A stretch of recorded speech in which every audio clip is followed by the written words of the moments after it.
मुरली पढ़ना है, अव्यक्तवाणी पढ़ना है? नहीं, अव्यक्तवाणी आई शिवरात्रि की। अव्यक्तवाणी पढ़ना है या मुरली पढ़ना है? अव्यक्तवाणी पढ़ना है। अव्यक्तवाणी पढ़ना है।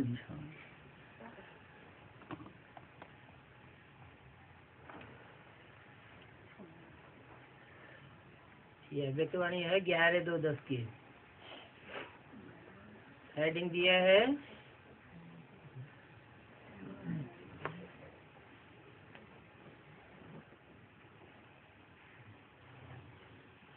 शिव बाबा के जन्मदिन पर क्रोध रूपी आक का फूल बाप दादा को अर्पण कर दर्पण बनो। पवित्र प्रवृत्ति के प्रत्यक्ष प्रमाण द्वारा प्रत्यक्षता को समीप लाओ। आज सभी बच्चे सन्मुख बैठे हुए हैं और देश विदेश में बैठे हुए चारों ओर के बच्चे बहुत खुशी से बाप का और अपना जन्मदिन मनाने की अनेकानेक बधाइयाँ मुबारकें दे रहे हैं। आप सन्मुख बैठे हो और दूर दूर से साइंस के साधनों द्वारा सभी बच्चे खुशी खुशी से दिल की मुबारकें दे रहे हैं। आप सभी जो यहाँ आए हैं वो बाप का जन्मदिन मनाने आए हैं,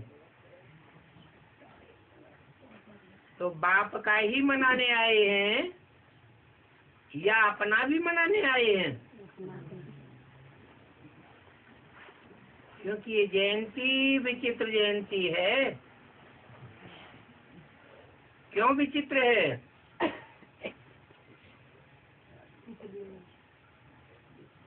नहीं, बाप का जन्म और बच्चों का जन्म साथ साथ है। कौन से हैं बच्चे? 500 करोड़ हैं? हाँ, 500 करोड़ रूह नहीं है, हैं? सन्मुख बैठे हैं। अच्छा, सन्मुख बैठे। तो सन्मुख बैठे हुए सिर्फ नेपाल वाले बच्चे होते हैं क्या? हैं? और बाकी दुनिया में कहीं नहीं है? तो साथ साथ जिनका जन्मदिन मनाया जाता है, और मनाने की बात तो भक्ति मार्ग में होती है। यहाँ तो संगम युग में प्रैक्टिकल जन्म होता है। तो बाप और बच्चों का साथ साथ जो जन्म है, सारे कल्प में ऐसी जयंती होती नहीं है। तो बताओ कौन कौन बच्चे हैं जिनका बाप की जयंती के साथ साथ जन्मदिन है? जो बाप की जयंती तो बच्चों की जयंती है।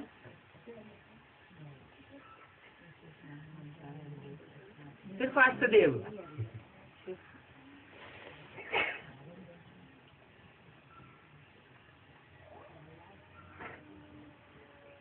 ऐसे तो बाबा कहते हैं कि मैं जब आता हूँ तो अकेला नहीं आता हूँ। अकेला आता हूँ? परम धाम से जब मैं आता हूँ तो अकेला आता हूँ? नहीं। कौन कौन है? त्रिमूर्ति के साथ आता हूँ। तो 3 मूर्तियाँ ब्रह्मा विष्णु शंकर, इनका भी तो जन्म साथ ही साथ है। जब आता हूँ तो ऐसे नहीं कि ब्रह्मा के तन में ही आता हूँ, विष्णु को छोड़ देता हूँ या शंकर को छोड़ देता हूँ। नहीं, जब आता हूँ तो तीनों ही मूर्तियाँ साथ में होती हैं। याद है? तीनों ही मूर्तियां साथ होती हैं। तो कहेंगे कि चार आत्माओं का जन्म साथ साथ है। शिव का जन्म, शंकर का जन्म, विष्णु कोई देवता तो होता नहीं है। हाँ, ये कहेंगे वैष्णव देवी, किंतु विष्णु प्रैक्टिकल संस्कारों वाला है। प्रैक्टिकल पहले होता है या बाद में होता है? बाद में होता है। तो विष्णु जो बाद में प्रत्यक्ष होता है उसके साथ भी आता हूँ, और ब्रह्मा के साथ। ब्रह्मा के बगैर तो शिव आते ही नहीं है। जब आता हूँ तो जिस तन में आता हूँ उसका नाम ब्रह्मा रखना पड़े। चाहे सुनाने के लिए आऊं, चाहे समझाने के लिए आऊं, चाहे प्रैक्टिकल कर्म कराने के लिए आऊं, करने के लिए आऊं, साथ होना जरूरी है ब्रह्मा के रूप में। क्यों? क्योंकि गाया हुआ है ब्रह्मा सो विष्णु। तो ब्रह्मा एक हुआ या अनेक हुए? है? ब्रह्मा सो विष्णु। अब विष्णु की तो चार भुजाएं हैं, है तो ब्रह्मा की भी चार भुजाएं, तो विष्णु की भी चार भुजाएं हैं। कोई जड़ भुजाएं हैं या चैतन्य भुजाएं हैं? चैतन्य भुजाएं हैं, तो जरूर चैतन्य आत्माएं भी होंगी।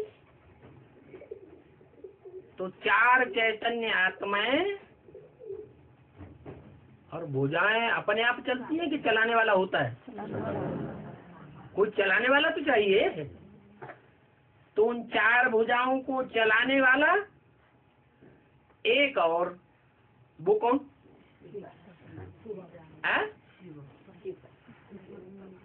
शिव और विष्णु बनता है? अरे शिव बाबा विष्णु बनता है? बनता है? अरे प्रजापिता। हाँ, प्रजापिता ब्रह्मा, वो तो ब्रह्मा है, वही मेन हो गया। हाँ, क्योंकि उसके द्वारा बीज डालते हैं। आदि में पिता के द्वारा बीज डाला जाता है ना, आदि में बीज डालते हैं, मध्य में समझाते हैं टीचर के रूप में, अंत में वर्षा भी देते हैं। तो प्रजापिता तो है, लेकिन प्रजापिता के साथ पिता तो पुरुष होता है या स्त्री होती है? पुरुष। और पुरुष सब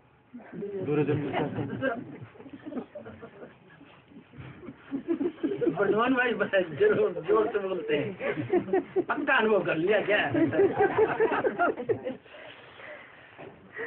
दुर्योधन सब दुशासन, तो उनके द्वारा तो काम होने वाला नहीं है। काम क्या होना है? नरक को स्वर्ग बनाना। तो ये बाप की बात तो है नहीं। कलश किसके ऊपर रखा है? कन्याओं माताओं के ऊपर कलश रखा है। तो कन्याओं माताओं के रूप में कोई माताएं होनी चाहिए जो ब्रह्मा के रूप में पार्ट बजा दे। तो यज्ञ के आदि में भी माताएं कोई प्रसिद्ध है कि नहीं है? कितनी?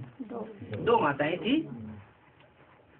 एक तो बोल बोल करने वाली, और दूसरी बोल बोल नहीं कर रही थी, क्योंकि भारत माताओं की खास विशेषता है क्या? हाँ, सहनशीलता तो है। सहनशीलता ब्रह्मा का पुरुष तन था, तो सहनशीलता नहीं थी क्या? उनसे ज्यादा तो सहनशीलता जगदम्बा में भी नहीं, और उनसे ज्यादा सहनशीलता जो वैष्णो देवी का पार्ट बजाती है उसमें कहेंगे? हैं? उसमें भी नहीं कहेंगे। ब्रह्मा ने पुरुष चोला होते हुए जितना सहन किया बच्चों का, उतना प्रैक्टिकल जीवन में और किसी ने सहन ही नहीं किया। इसलिए सतयुग में जब कृष्ण बच्चे के रूप में जन्म लेते हैं तो पहला पत्ता है ना सृष्टि का, पहला पत्ता ज्यादा सात्विक होगा या दूसरा चौथा 550 550 करोड़ पहला पत्ता ज्यादा सात्विक। तो बाप की सारी ताकत किसमें आती है? बच्चे में आ जाती है। तो वो ताकत कौन सी ताकत थी? संगम युग में कौन सा पुरुषार्थ किया जो ये ताकत आ गई? नहीं, की नहीं, हाँ सहन शक्ति की ताकत।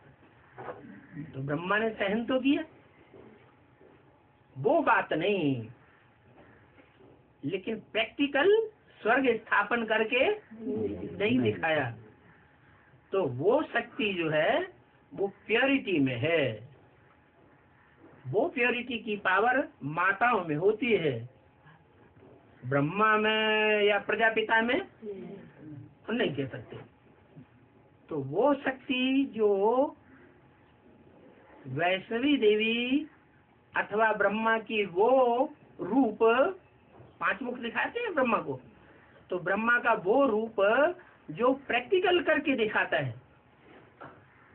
वो वैष्णवी शक्ति कहो, वैष्णव देवी कहो, ब्रह्मा का वो प्रैक्टिकल रूप कहो। मुख से बोले ना, मुख से बोलना बड़ी बात या प्रैक्टिकल कर्म करके दिखाना बड़ी बात? असर ज्यादा किसका पड़ता है? करके दिखाएंगे। जो करके दिखाए उसका ज्यादा असर पड़ता है। तो प्रैक्टिकल कर्म करके जिसने दिखाया, प्रैक्टिकल पार्टी कहते हैं। एडवांस पार्टी के 3 ग्रुप, एक प्लानिंग ग्रुप रुद्रमाला, दूसरा इंस्पिरेटिंग ग्रुप जो प्रवेश करने वाली आत्मा इंस्पिरेट करती है जैसे ब्रह्मा सरस्वती, और तीसरा प्रैक्टिकल करने वाला। तो जो प्रैक्टिकल ग्रुप में वो ब्रह्मा का चेहरा है जो आखिरी विष्णु बनता है, तब प्रजापिता का भी काम पूरा होता है और दादा लेखराज ब्रह्मा का भी काम पूरा होता। और दादा लेखराज ब्रह्मा को सहयोगी के रूप में, सहयोग शक्ति के रूप में किसने विशेष कार्य करके दिखाया?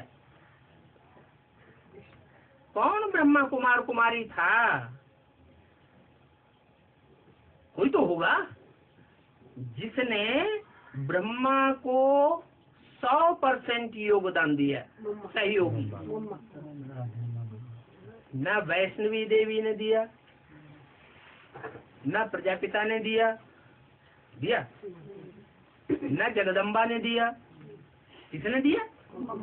मम्मा ने फॉलो करके दिखाया। तो वो भी तो एक विशेषता है ना ब्रह्मा के चेहरे की, वो भी एक चेहरा है। तो ये 5 ब्रह्मा के मुख हैं और 5 ही विष्णु में कार्य करने वाली विष्णु रूप आत्माएं हैं। अभी विष्णु की प्रत्यक्षता हुई है क्या? है? तीसरी मूर्ति प्रैक्टिकल मैदान में आई। चलो बुद्धि में तो प्रत्यक्ष हो गई, बुद्धि में प्रत्यक्ष होना कि अमुक आत्मा के द्वारा ये पाठ चलने वाला है, ये बात अलग। लेकिन प्रैक्टिकल मैदान में स्टेज पर आकर के पार्ट बजा रही है, नहीं बजा रही। तो प्रैक्टिकल मैदान में आकर के जब पार्ट बजावे, प्रैक्टिकल प्रत्यक्षता करके दिखावे, तो ये हेडिंग की बात पूरी होती है कि बाप की प्रत्यक्षता का काम पूरा हो गया। तो से किसको मिला प्रत्यक्षता का विशेष? मम्मा। कौन सी मम्मा को? वैष्णवी शक्ति। छोटी माँ जो लक्ष्मी के रूप में प्रत्यक्ष हो, उसको ये से मिलता है प्रैक्टिकल संसार में बाप की प्रत्यक्षता करने का। तो प्रैक्टिकल प्रमाण ही तो प्रत्यक्ष प्रमाण है। बड़े बड़े साधु, सन्यासी, धर्म पिताएं, महात्माएं, ऋषि मुनि, सन्यासियों ने कितना भाषणबाजी की है। क्या भगवान बाप को प्रत्यक्ष कर सके संसार में? नहीं। तो बोल बोल करने की कोई खासियत नहीं है। खासियत किस बात में है? प्रैक्टिकल प्रूफ दे के दिखाए अपने प्रैक्टिकल जीवन का, उसको कहेंगे विशेषता, जो विशेषता और किसी में नहीं आई।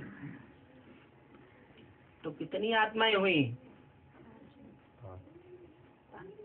विष्णु के रूप में प्रत्यक्ष होने वाली 5 आत्माएं। जब शिव प्रत्यक्ष होगा, वो तो बिंदी है, मेरी तो बिंदी का ही नाम शिव है, वो कभी बदलता नहीं। तो बिंदी तो कैसे देखने में आएगी? पता नहीं चलेगी। 500 करोड़ आत्माएं सब बिंदी, कीड़े मकोड़े, पशु पक्षी सब बिंदी। कैसे पता चले कौन बिंदी और कहाँ प्रत्यक्ष हुआ? तो जब विष्णु प्रत्यक्ष होता है तो शंकर की भी प्रत्यक्षता हो जाती है और ब्रह्मा की भी प्रत्यक्षता हो जाती है, और वैसे भी शक्ति के साथ साथ महालक्ष्मी जगदम्बा भी प्रत्यक्ष हो जाती है। तो ये 5 आत्माएं शिव जयंती के साथ विशेष रूप से जुड़ी हुई हैं। ये तो एक स्वरूप हो गया जिसको भक्ति मार्ग में मानते हैं भगवान विष्णु।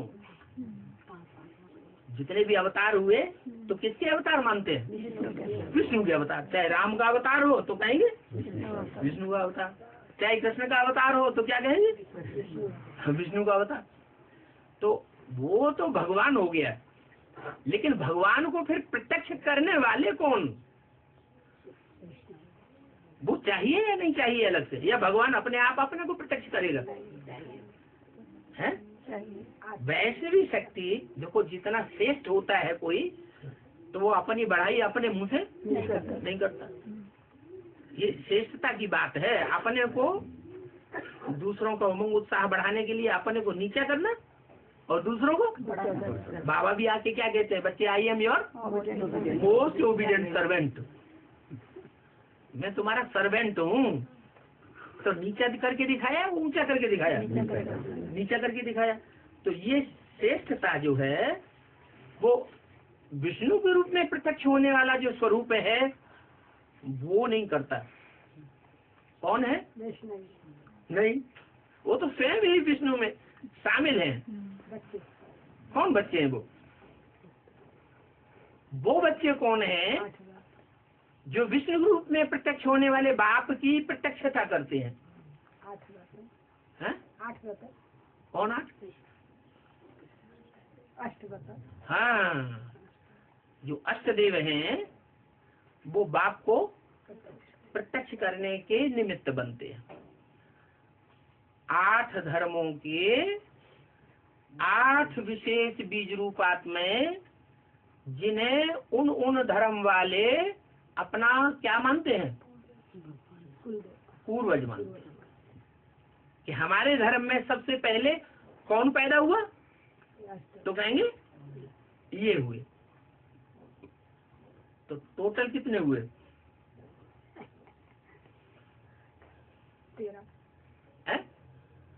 13 काम हुए।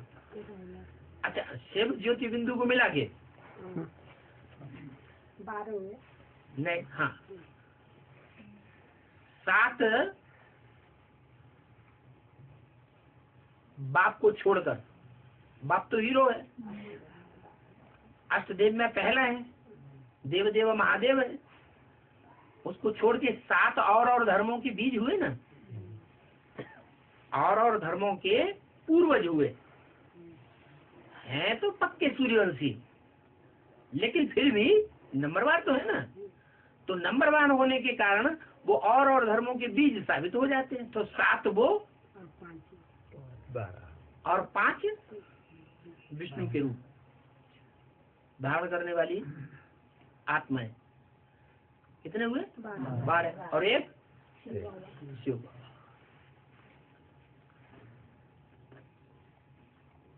तो ये नई दुनिया की शुरुआत होती है, इनके बगैर नई दुनिया नहीं होती। तो भक्ति मार्ग में कहते हैं जब कोई मरता है तो नई दुनिया में जाएगा, उसकी दुनिया नई हो जाएगी कि नहीं, कि पुरानी दुनिया में रहेगा? कहीं दूसरी जगह जहाँ कहीं जन्म लेगा उसकी दुनिया नहीं होगी। तो नई दुनिया तब तक नहीं जाएगा जब तक 13वीं नहीं होगी। 13 ब्राह्मणों को खास लाते हैं। तो बोला ये विचित्र जयंती है, ऐसी जयंती सारे कल्प में कभी नहीं होती। कैसी जयंती? जो बाप की जयंती और बच्चों की जयंती साथ साथ हो, वो भी होती है। बाप भी पैदा हो गया और उसी दिन बच्चा भी पैदा हुआ। तो ये जयंती सिर्फ मना ली। कौन सी तारीख की शिवरात्रि थी? 11 फरवरी की। तो ये जयंती सिर्फ मनाई है या प्रैक्टिकल हुई है? मनाई गई है। वाणी तो ब्रह्मा कुमारी के सामने बोली गई ना, है? तो वहाँ मनाने की बात बाबा ने बोली या प्रैक्टिकल जयंती हुई? मनाने की बात बोली कि तुम मनाए रहे हो।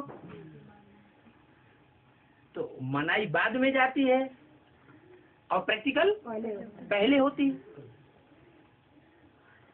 तो ब्रह्मा कुमार कुमारियों को याद आ रहा है कि पहले कब हुई थी? उनको तो पता ही नहीं। अच्छा, एडवांस पार्टी वालों को पता है कि ये जयंती कब होती है? जहाँ बाप भी पैदा होता है और बच्चे भी पैदा होते हैं साथ ही साथ, है? पता चल गया? अच्छा बताओ कब होती? यज्ञ के शुरू में हुई थी। यज्ञ के शुरू में 18 हो गए, 13 हो गए थे। 13 साथ जन्म ले लिए। मैंने मन बुद्धि से उस हिसाब से। मन बुद्धि से भी कैसे बताओ? शुरू में भी तो 3 ही थे, ब्रह्मा विष्णु शंकर और चौथा शिव। 4 आत्माओं के अलावा और तो नहीं कहेंगे, और वो भी किसी ने पहचाना नहीं। भाई जयंती जब जन्म होता है, बच्चा जन्म लेना माने प्रत्यक्ष होना संसार में। तो जब बच्चा बाहर आता है प्रत्यक्ष होता है। पहले गुप्त था, पहले गर्भ में गुप्त था, फिर बाद में प्रत्यक्ष हुआ, संसार के सामने आ गया तो जयंती बनी। जयंती माना क्या? संसार के सामने आना। जयंती माने जीव में आत्मा जीवन में आ गई शरीर के साथ, तो प्रत्यक्ष हो गई। तो दुनिया वालों ने ढोल मजीरा बजाना शुरू किया कि हाँ भाई आ गई। तो ऐसी जयंती जो सारी दुनिया को पता चले कि हमारा बाप आ गया, वो सिर्फ मना ली है। अभी प्रैक्टिकल में वो जयंती हुई नहीं है। मनाने वाले मनाते भी हैं और फिर शिव जयंती पर झंडा लहराए देते हैं त्रिमूर्ति का। तो कपड़े का झंडा लहराए देते हैं या चैतन्य शरीर रूपी वस्त्र संसार में बुलंद करते हैं। कपड़े का झंडा लहराए देते हैं। चैतन्य शरीर रूपी वस्त्र धारण करने वाली आत्मा तो संसार में बुलंद उनके नाम तो नहीं बुलंद होते। तो पूछा, बाप दादा सभी बच्चों से पूछ रहे हैं कि आप सभी बाप को बधाइयां देने आए हो, बाप से बधाइयां लेने आए हो? बधाई कब दी जाती है? जब काम होता है, कोई खुशी का काम होता है, तभी बधाइयां दी जाती है ना। तो देने आए हो या लेने आए हो? दोनों आए। झूठ है। खुशी हुई नहीं, प्रैक्टिकल बाप ने जन्म लिया नहीं, बधाइयां देने आ गए। अरे अभी समझ में नहीं आया? जन्म हुआ या नहीं हुआ बाप और बच्चों का? हुआ। लो कब हुआ? उन ब्रह्मा कुमार कुमारियों ने तो दुनिया वालों को नकल कर ली कि देखो शिवरात्रि जो है वो माघ मास में या फाल्गुन मास में त्रयोदशी को होती है, तो दुनिया वाले मनाते हैं तो हम भी मनाना शुरू कर दिया। अभी तक भी मनाते चले आ रहे हैं। बाप दादा ब्रह्मा के जो पाठ चलता है गुलजार दादी में, वो भी तो बच्चा बुद्धि आत्मा है ना, वो भी उनकी रह में ला रही। हाँ बच्चे शिव जयंती हो गई क्या? तो मनाने आए हो ना? तो पूछा कि बाप से बधाइयां लेने आए हो या देने आए हो? क्या करने आए हो? हाँ? बधाइयां लेने आए हो। बाप का ही जन्म हुआ, अब बाप से ही बधाइयां लेने आए। बाप दादा अकेला कुछ नहीं करता, क्योंकि जन्म लेते बाप दादा ने जन्म लेते ही यज्ञ रचा। क्या कहा? बाप दादा ने क्या किया? जन्म लेते ही कुछ किया कि नहीं किया? यज्ञ रचा। यज्ञ माने क्या? स्वाहा स्वाहा करने वाला है? घी तिल स्वाहा करने वाला क्या था? क्या यज्ञ रचा? ज्ञान यज्ञ रचा। कैसे रचा है? अरे शिव परम धाम से आया और आकर के उसने ब्रह्मा बड़ी अम्मा में प्रवेश किया। दादा लिख रहा प्रवेश किया नहीं, जो बड़ी माँ का पाठधारी था उसमें प्रवेश किया। जो बड़ी माँ खूब बोल बोल करने में होशियार थी। क्या? बोल बोल करने में खूब होशियार थी। उसके सामने किसी की कोई की भी बोलती नहीं चलती, सबकी बोलती बंद हो जाती है। जब वो संपन्न स्टेज में पार्ट बजाती है संसार में, तो इतनी बड़ी जीव लेकर के पार्ट बजाती है कि सबकी बोलती सब, चाहे असुर हो चाहे देवता हो, कोई उसके सामने बोल बोल करने में आगे नहीं जा सकता। तो उसमें पहले प्रवेश किया और प्रवेश करके दादा लेखराज ब्रह्मा के साक्षात्कारों का रहस्य सुनाया या सिर्फ साक्षात्कारों की बात सुनाई? बात सुनाई। तो सुनने वाले कौन थे उस समय मौजूद? है? प्रजापिता मौजूद था और वैष्णवी माँ जो छोटी माँ के रूप में संसार में प्रत्यक्ष होगी, वो भी जो नारी से लक्ष्मी बनती है, वो भी मौजूद थी। तो प्रवेश किया, सुनाना शुरू किया। तो सुनाने के साथ ही साथ प्रजापिता ने सुना ही सिर्फ या समझा भी? सुना भी और समझा भी, दोनों काम साथ हुए। माना बीज पड़ गया, ज्ञान का बीज पड़ा। ज्ञान यज्ञ रचा ना, तो ज्ञान का बीज सबसे पहले किस में पड़ा? इसलिए गीता में लिखा है, मैं जब आता हूँ तो सबसे पहले सूर्य को ज्ञान देता हूँ। दादा लेखराज को नहीं देता हूँ। क्या? ओम राधे मम्मा के को वो ज्ञान का बीज नहीं पड़ता पहले? जगदम्बा को भी वो ज्ञान का बीज नहीं पड़ता। वो सिर्फ सुनती है, सुनाती है। वो भक्ति का बीज डालने के निमित्त बनी या ज्ञान का बीज डालने के निमित्त बनी? भक्ति का बीज डाला गया। उसके बाद ज्ञान का बीज किसमें पड़ा? प्रजापिता में। उसी तत्क्षण जैसे ही बड़ी माँ में प्रवेश किया, सुनाया, उसी क्षण प्रजापिता में प्रवेश किया समझने और समझाने के लिए। तो दो कार्य हुए, एक सुनना सुनाना और दूसरा समझना समझाना।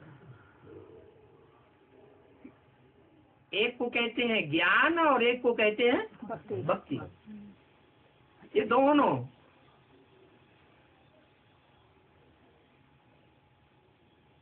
ज्ञान में भी ताकत और भक्ति में भी ताकत, लेकिन भक्ति में रावण की ताकत या ईश्वर की ताकत? रावण की शक्ति होती है, और ज्ञान में ईश्वरीय शक्ति होती है। तो साथ ही साथ सुना, साथ ही साथ समझा और साथ ही साथ समझाया भी। किन साक्षात्कारों का ये अर्थ हुआ? तो बताया कि जन्म लेते ही यज्ञ रचा, ज्ञान यज्ञ की रचना हो गई, ज्ञान का बीज पड़ गया। एक में ही पड़ा या औरों में भी पड़ा? एक में ज्ञान का बीज पड़ा। तो यज्ञ में ब्राह्मण चाहिए। पहला ब्राह्मण कौन हुआ?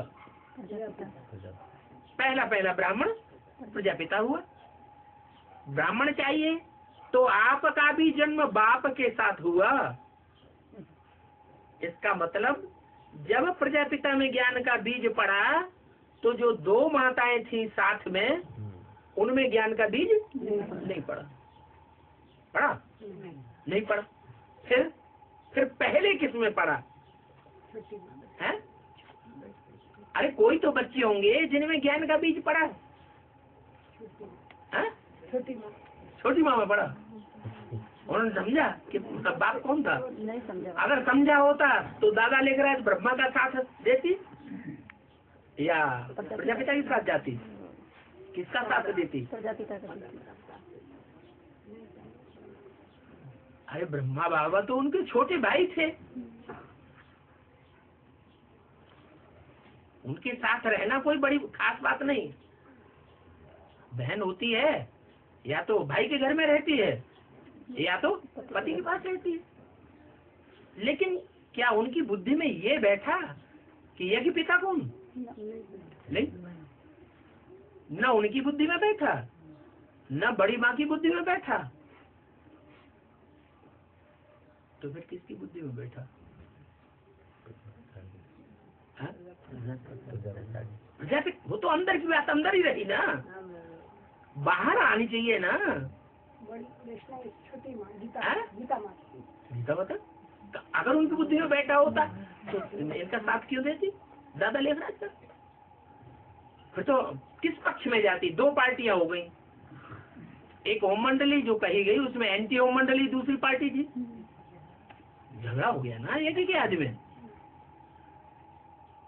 तो जो झगड़ा हुआ, उस झगड़े में सूर्यवंशी आत्मा तो सारी बाप के साथ चली गई। तो न वैष्णवी गई न जगदम्बा गई। बच्चे गए, सूर्यवंशी बच्चे गए। तो जो सूर्यवंशी बच्चे बाप के साथ गए, उनकी बुद्धि में ज्ञान था।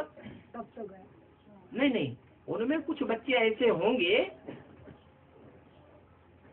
नेता के रूप में पार्ट बजाने वाले, जिनके पीछे पीछे हुजूम गया हो। तो वो बच्चे कौन थे? अष्टदेव होंगे वही। अष्टदेव माना प्रजापिता के कोई दोस्त हो, मित्र हो, संबंधी हो, उनको पहले बताया। उनमें ज्ञान का बीज पहले पड़ा।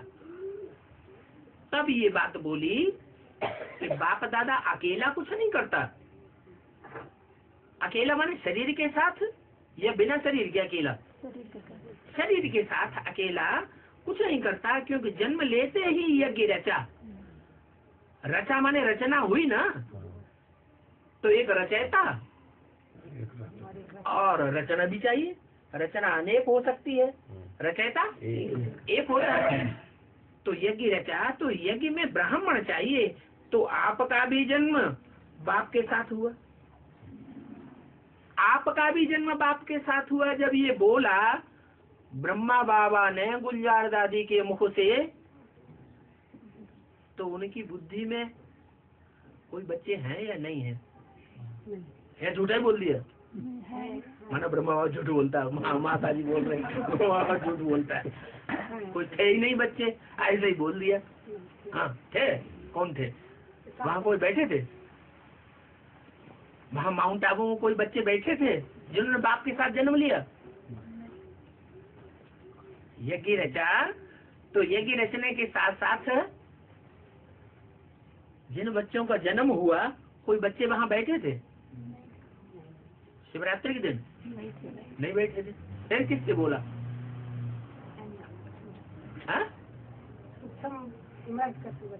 इमर्ज किया। ये कह सकते हैं जैसे शिव बाबा ब्रह्मा के तन में बैठ करके इमर्ज करते थे, वैसे ब्रह्मा बाबा की बुद्धि में भी इमर्ज हुआ।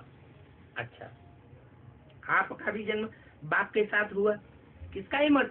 किसको इमर्ज किया? देवों को। उन अष्ट देवों को इमर्ज किया, क्योंकि बाप दादा ने अष्ट देवों में से 2 को तो पहले ही प्रत्यक्ष कर दिया, किया कि नहीं? कर दिया है? एक सूर्यवंशी बाप चंद्रवंशी नहीं, और एक माँ है। चंद्रवंशी माँ। हाँ, चंद्रवंशी माँ कहें, चंद्रवंशियों की पूर्वज कहें, लेकिन है तो सब सूर्यवंशी 8 हुए। तो बोला इस बात का यादगार कि बाप के साथ बच्चों का जन्म होता है, भक्ति में भी शिवरात्रि मनाते हैं, तो साथ में अकेले शिव की पूजा नहीं करते, शिव के साथ शालिग्रामों की भी पूजा करते हैं। और शालिग्रामों को हाथ पांव नाक आंख कान दिखाए जाते हैं क्या? नहीं होते। देवताओं को तो हाथ नाक पूरी इंद्रियां मूर्ति के रूप में दिखाई जाती हैं, शालिग्रामों को नहीं दिखाते। क्यों? हाँ, उन्होंने ऐसी प्रैक्टिस की है राजयोग की, कि उस राजयोग की प्रैक्टिस में वो अपने शरीर और शरीर की इंद्रियों को भूल जाते, जैसे कि है ही नहीं। कान होते हुए भी नहीं सुनते। क्या नहीं सुनते? दुनिया ग्लानि करती है ज्ञान में चलने वालों की, करती कि नहीं? करती है।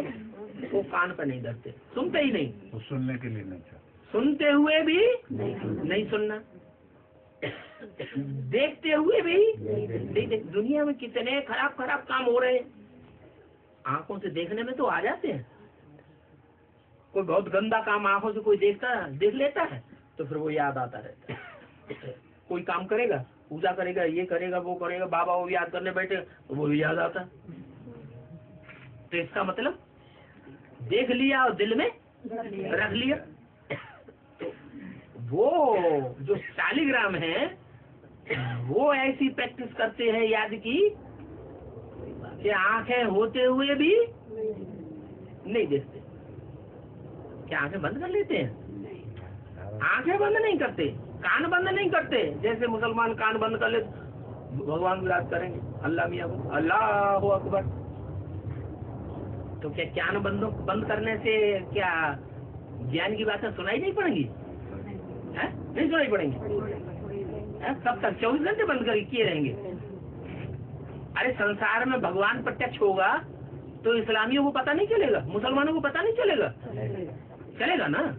तो कानों से सुनेंगे तभी तो पता चलेगा, सुनना तो पड़ेगा। तो बोला शालिग्रामों की पूजा इसलिए होती है कि वो इंद्रियां होते हुए भी जैसे कि इंद्रियां है ही नहीं, ऐसी स्टेज धारण कर लेते हैं, तब उनकी पूजा होती है। काहे की पूजा होती है? काहे की पूजा होती है? शालिग्राम की पूजा होती है, उनकी इंद्रियों की पूजा नहीं होती। देवताओं की इंद्रियों की पूजा होती है। कमल नयन कहेंगे, कमल मुख कहेंगे, कमल पाद कहेंगे, हस्त कमल कहेंगे, पूजा करेंगे, फूल रख देंगे, पत्थर रख देंगे, जल चढ़केंगे, मिष्ठान चढ़ा देंगे। लेकिन शालिग्रामों की और शिव की पूजा ऐसे नहीं होती। क्यों नहीं पूजा होती? उनकी इंद्रियों की नहीं, इंद्रियां नहीं होती हैं। इंद्रियां तो होती हैं, लेकिन इंद्रियां होते हुए भी वो इंद्रियां जो है वो कर्म ऐसे कर रही हैं जैसे कि शिव ने पाठ बजाया। शिव ने क्या पाठ बजाया? जलाधारी दिखाते हैं ना, तो जलाधारी में देखते रहते हुए भी लिंग दिखाई पड़ रहा है लोगों को। तो जो चीज आंखों से देखेंगे तो मानने के लिए तैयार होंगे, हैं? उसे विकारी मानेंगे या निर्विकारी मानेंगे? विकारी मानते हैं, इसलिए पूजा नहीं करते। किसकी? इंद्रियों की पूजा नहीं करते। इंद्रियों की पूजा नहीं करते। शिव का सिर्फ लिंग ही पूजा जाता है। ऐसे ही शिव के साथ जो प्रत्यक्ष होने वाले बच्चे हैं, वो बच्चे भी जो 8 धर्मों के पूर्वज हैं, उन्होंने भी ऐसी स्टेज धारण की है, निराकारी स्टेज, कि उनका लिंग ही पूजा जाता है। इसलिए 12 लिंग हैं जिनकी पूजा होती है। उन लिंगों में हाथ पांव नाक कान नहीं दिखाए जाते, सिर्फ शिवलिंग की पूजा होती है। तो बताया, यादगार भक्ति मार्ग में शिवरात्रि मनाते हैं तो साथ में शालिग्रामों की पूजा करते हैं। अनेक शालिग्रामों को पूजते हैं। क्या? 1-2 को नहीं, कितने? पशुपति में 108 शालिग्राम दिखाते हैं। वो तो पहले 108, पहले 8, फिर 108, फिर संख्या और बढ़ती है। बढ़ते बढ़ते आखिरी में कितनी हो जाती है? रुद्र यज्ञ रचते हैं तो लाख शालिग्राम बनाते हैं। तो शालिग्राम को पूछते हैं। तो ये जयंती वंडरफुल जयंती है, इसलिए इस जयंती को हीरे तुल्य जयंती कहा जाता है। जिनका जन्म हुआ, जो संसार में प्रत्यक्ष होते हैं। संसार में कितने सितारे हैं जो विनाश के टाइम पर चमक मारते रहेंगे सारी दुनिया में? नहीं, 9 लाख को तो शरीर ही नहीं होता। अभी शरीर ब्रह्मा ने छोड़ दिया तो वो सितारा होगा क्या? देखने में आएगा? नहीं। हाँ, जिसमें प्रवेश करता है वो देखने में आएगा। तो 4.5 लाख ऐसे हैं जो नंबरवार सेवा करने वाले, ज्ञान की सेवा करने वाले, ज्ञान की चमक मारने वाले सितारे हैं। उनमें भी 1 लाख विशेष आत्माएं हैं जो खास चमक मारने वाली हैं। इसलिए जब भी रुद्र यज्ञ रखेंगे तो कम से कम 1 लाख शालिग्राम जरूर बनाना। 50,000 हो गए चंद्रवंशी और 50,000 हो गए सूर्यवंशी। तो बाप दादा सभी साथी बच्चों को पद्म गुना बाहों के हार के बीच पद्म गुना मुबारक दे रहे हैं। ये मर्ज करके दे रहे हैं या सन्मुख बैठे हैं?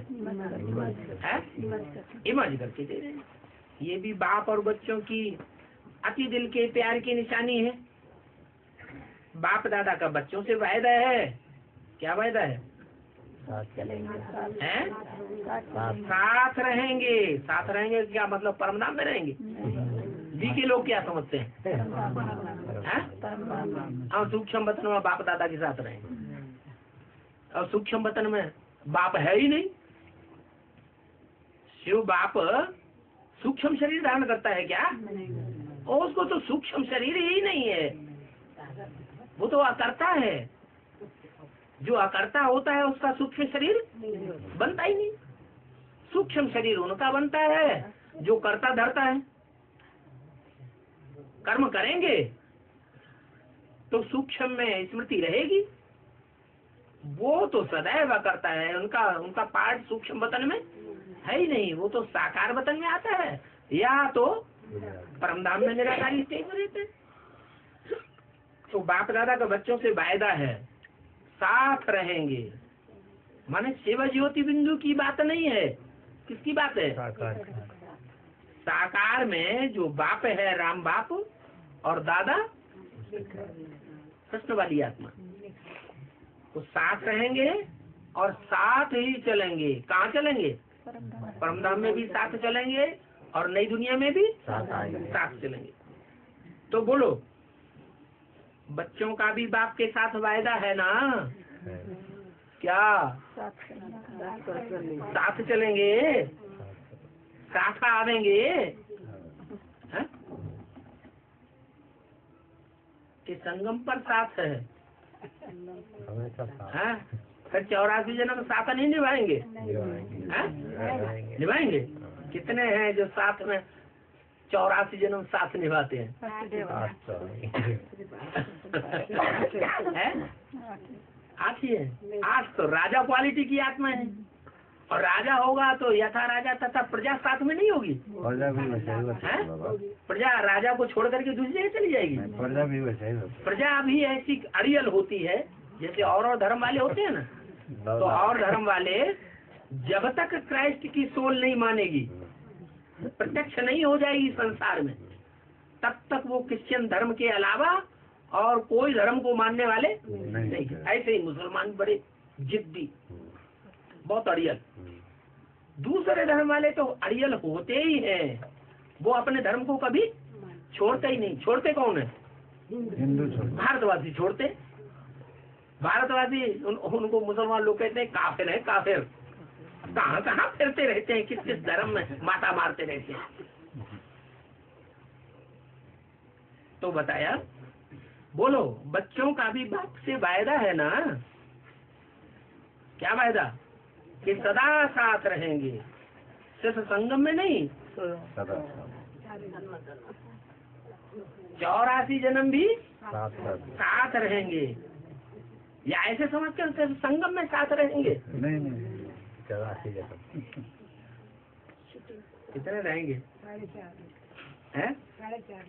4.5 लाख। 4.5 लाख 84 जन्म साथ रहेंगे।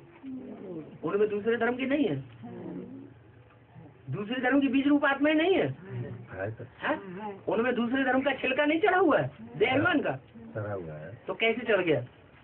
अगर वो छोड़ के नहीं गए दूसरे धर्म में, तो दूसरे धर्म का छिलका कैसे चढ़ गया? छोड़ के चले गए। छोड़ के चले गए। माने 4.5 लाख की बात नहीं है। 108 तो राजा क्वालिटी के हैं, उनकी तो बात छोड़ दो। 16,000 में तो दास-दासी बनने वाले भी बैठे। क्या?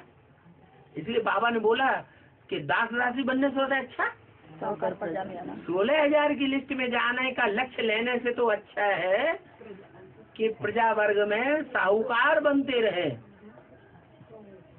ऐसा सरेंडर होना ठीक है नहीं। सरेंडर हुए और उल्टे उल्टे काम किए, आज्ञाकारी की जगह अवज्ञाकारी बनते रहे, वफादार की तरह जगह बेवफा बनते रहे।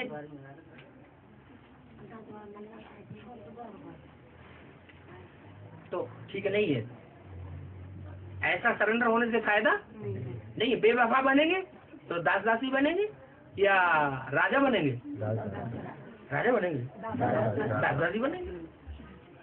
तो बाप का बच्चों के साथ वायदा है ना कि संगम पर साथ है नहीं, साथ साथ रहना भी है और विश्व सेवा भी साथ में है। पार्शलिटी नहीं होनी चाहिए। क्या कि हम तो अरब देश की सेवा करेंगे या हम तो अफगानिस्तान पाकिस्तान की सेवा करेंगे, हिंदुस्तानियों को नहीं पूछेंगे। हम तो चीन की जापान की सेवा करेंगे, तिब्बत की। वो बौद्ध धर्म है, वो हमारा अपना धर्म है। हम औरों को तरजीह नहीं देंगे। तो बाप का साथी हुआ या कोई खास धर्म का साथी हुआ? धर्म का साथी। कोई खास धर्म का साथी विश्व कल्याणकारी हुआ या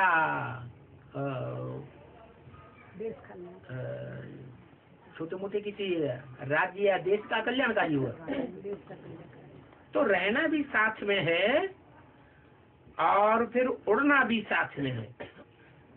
क्या जो विश्व सेवा में विश्व पिता के साथ साथ रहेंगे वो ही साथ साथ उड़ करके परमधाम भी जाएंगे और साथ में नई दुनिया में भी आवेंगे।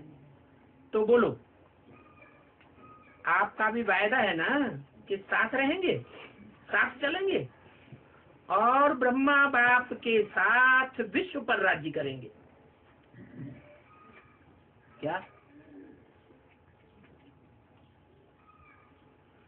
किसी एक देश पर राज्य नहीं करेंगे, सारे विश्व पर राज्य करेंगे। कब? सत्युग त्रेता द्वापर कल में, संगम युग में ही ऐसा समय आने वाला है जो विश्व पिता के सदा साथ रहने वाली आत्माएं, चाहे राज परिवार की हो और चाहे प्रजावर की हो, ऐसी सूर्यवंशी आत्माएं बाप के साथ साथ राज्य करने वाली, यथा राजा तथा प्रजा। यह विश्व पिता अपनी प्रजा के मत को छोड़ करके काम करेगा है? नहीं, वो तो सारी जनरेशन ही एक खासियत है। ऐसे ज्ञानी होंगे कि जो बाप का काम सो बच्चों, जो बाप की बात सो हमारी बात, जो बाप का मत सो हमारा मत। तो पक्का वायदा है। यही विशेषता इस शिव जयंती की है। क्या साथ रहेंगे, साथ चलेंगे, सब कुछ सारे जन्म साथ निभाएंगे। बाप दादा ने अमृत वेले से देखा कि भिन्न भिन्न स्थान के बच्चे बहुत ही खुशी से मुबारक बधाइयां भेज रहे थे। आप तो अभी सन्मुख बधाइयां दे रहे हो और ले भी रहे हो, तो देना और लेना साथ में है। कितने भाग्यवान भगवान के बच्चे हैं जो सन्मुख बर्थडे मनाए रहे हैं। क्या सन्मुख बर्थडे मनाए रहे हैं? सभी के चेहरे खुशनुमा खुशी में उड़ते हुए दिखाई दे रहे हैं। एक तरफ बाप दादा बच्चों के भाग्य को देख रहे हैं और दूसरी तरफ भक्तों को भी देख रहे हैं। वो अभी तक पुकार रहे हैं, आओ, और आप साथ में मनाए रहे हो। वो पुकार रहे हैं और आप मनाए रहे हो। बाप दादा ने देखा भक्तों की अनुभूति भी कोई कम नहीं है। जो प्रैक्टिकल में आप कर रहे हो उसका यादगार के रूप में कितनी अच्छी विधि से उन्होंने यादगार बनाया हुआ है। आपने व्रत लिया तो उन्होंने भी व्रत का यादगार बनाया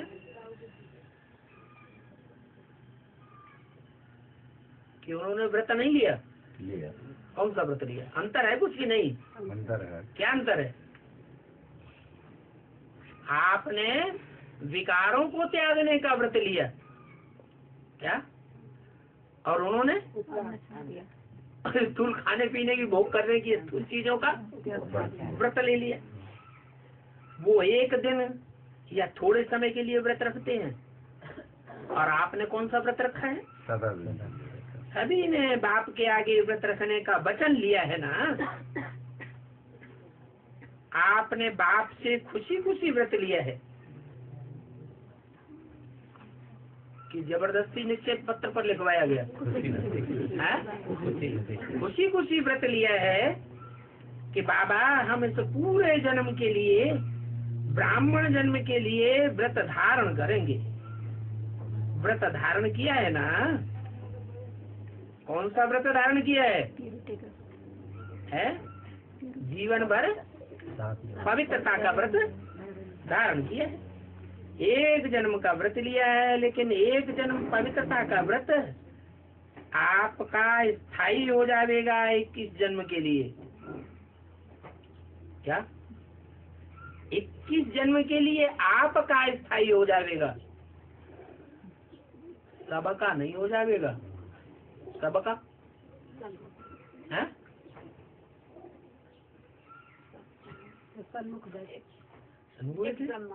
हाँ माउंट आबू में, हाँ यहाँ उनका सबका स्थायी हो जाएगा। और अंदर से कुछ शंका आती हो, अनिश्चय आता हो, अंदर से विपरीत संकल्प आते हो, दिल खराब होता हो, तो वो सन्मुख कहे, उनको थोड़े सन्मुख कहेंगे। तो बोला आपका पवित्रता का व्रत 21 जन्म चलेगा। जो विश्व सेवा में बाप के साथ हैं और जो विश्व सेवा में बाप के साथ ही नहीं रहेंगे, उनका 20 जन्म चलेगा, कम चलेगा। किसी का 1 जन्म भी चलेगा, किसी का 2 भी नहीं चलेगा। अगर द्वापर में जन्म लेने वाली आत्माएं होंगी तो उनका कोई जन्म चलेगा व्रत पवित्रता का? नहीं चलेगा। वो थोड़े समय के लिए खाने पीने और जागरण का कार्य करते हैं भगत लोग। शिवरात्रि पर 12 बजे तो खा लेते हैं ना, लेकिन आप सभी के एक जन्म के जागरण से अर्थात अंधकार से रोशनी में आ गए, और ये जागरण भी आपका 21 जन्म चलेगा। ओहो, क्या कहा? माँ सोने नहीं देंगे है? कोई तो डर जाते हैं, क्या अरे सतयुग में सोना ही नहीं होगा, जागते ही रहेंगे, बहुत थकान हो जाएगी। हम सतयुग में नहीं जाते। दुनिया में लोग कहते हैं आराम बड़ी चीज है, मुंह ढक के सोइए। आराम नहीं मिले तो कितना बेचैनी हो जाती है। नहीं होती बाबा, नहीं होती। अच्छा कितने दिन से जाग रहे हैं? 2 दिन से जाग रहे हैं, बस 2 दिन का जागरण। 2-3 घंटा सोने से, 2 घंटा सोने से 2 घंटे सोते हैं ना। बाबा ने तो कहा है कि आगे चल के तुम बच्चों की नींद ऐसी हो जाएगी कि 10 मिनट सो लेंगे, बस 24 घंटे की नींद आपकी। तो सोना तो पड़ता है ना, लेकिन वहाँ तो सोना ही खत्म, क्योंकि वहाँ थकान होगी नहीं। रात भी तो नहीं होगा, है दिन ही दिन होगा, रात नहीं होगा। हाँ दिन ही दिन होगा, लेकिन दिन ही दिन होते हुए भी क्या, अगर दिन ही दिन हो जाए, आजकल की दुनिया में तो ऐसी चकाचौंध है कि 24 घंटे दिन ही दिन दिखाई पड़ता है। नहीं दिखाई पड़ता है। क्लबों में चले जाओ, दिन में तो दिन रहता ही है, और रात में सारी रात दिन ही दिन रहता है, एकदम चकाचौंध। तो वहाँ आराम नहीं करते हैं, सोते नहीं वो लोग हैं। वहाँ सारी रात जगेंगे तो सारा दिन घर में जाके सोएंगे। तो सोना तो पड़ता है ना, लेकिन सतयुग में सोएंगे ही नहीं। क्यों नहीं सोएंगे? क्योंकि इंद्रियों से ऐसा कोई काम करेंगे ही नहीं जो शक्ति क्षीण हो जाए। शक्ति क्षीण होती ही नहीं इंद्रियों की। अनंत काल तक 21 जन्मों तक आपकी शक्ति अक्षुण्ण बनी रहती है, तो सोने की बात ही नहीं। ओम शांति।